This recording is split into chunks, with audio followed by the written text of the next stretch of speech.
Well, hey everybody. I want to say thanks for joining me today. We are going to go ahead and look at the Bible here. We got a devotional set out for you and hope it helps you through the day and remember what's important. So, that being, of course, Jesus. So, we're going to be looking in the New Testament in the book of Romans, Romans chapter 10, at the very beginning of that chapter. So, let's take a look. Romans 10:1 says, "Dear brothers and sisters, the longing of my heart and my prayer to God is for the people of Israel to be saved. I know what enthusiasm they have for God, but it is misdirected zeal. For they don't understand God's way of making people right with Himself. Refusing to accept God's way, they cling to their own way of getting right with God by trying to keep the law. Christ has already accomplished the purpose for which the law was given. As a result, all who believe in Him are made right with God." All right, guys, there's some good things to keep in mind here. Like, I know at first it says it's talking about Israel. Paul was a Jew, and so naturally he loves his people. But what he's talking about here isn't just good for Israel, because simply put, there's a lot of us that believe on some level. Usually it's pretty far deep down. We'll talk about grace and how God did everything and we're saved by His good work on the cross. But when it comes right down to it, we're doing things because we're hoping it pleases God, because we're hoping it causes Him to look more favorably on us than He did before. And we're trying to earn our way into God's good favor. And that's a problem. That is a big problem. Look what it says. It says they don't understand God's way of making people right with Himself. Refusing to accept God's way, they cling to their own way of getting right with God by trying to keep the law. When we set out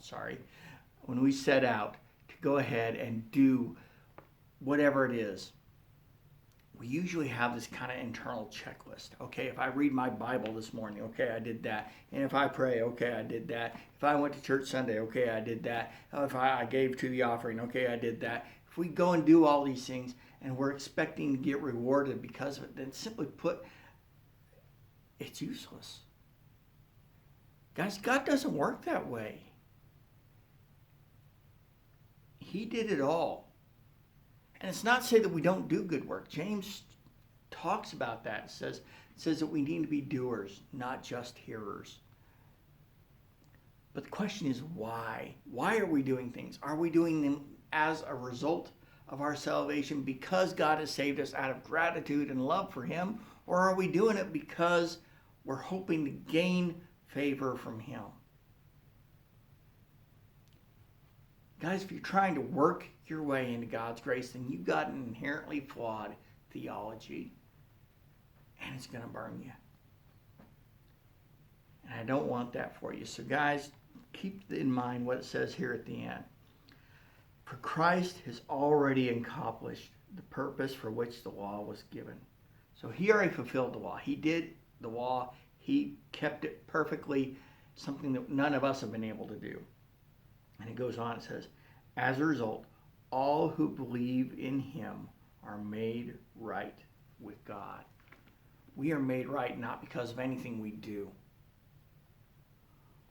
It's not even a matter of, okay, we've been made right because of what Jesus did, and then after that I got to earn levels of God's favor. Guys, it's just the natural response.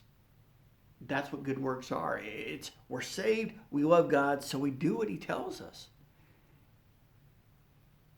Because we're saved, because we love God. It's not we do these things so that we can. We missed the point. Jesus did it all. And it's just our belief in Him, in His work on the cross, that saves us. So, guys, remember, you don't have to work to earn God's favor. You've already got it. If you're His child, if you surrendered your life to Him, you have it. So, live in that favor, live in that grace, and let the good works just come. I love you guys, and I will see you next time. Bye.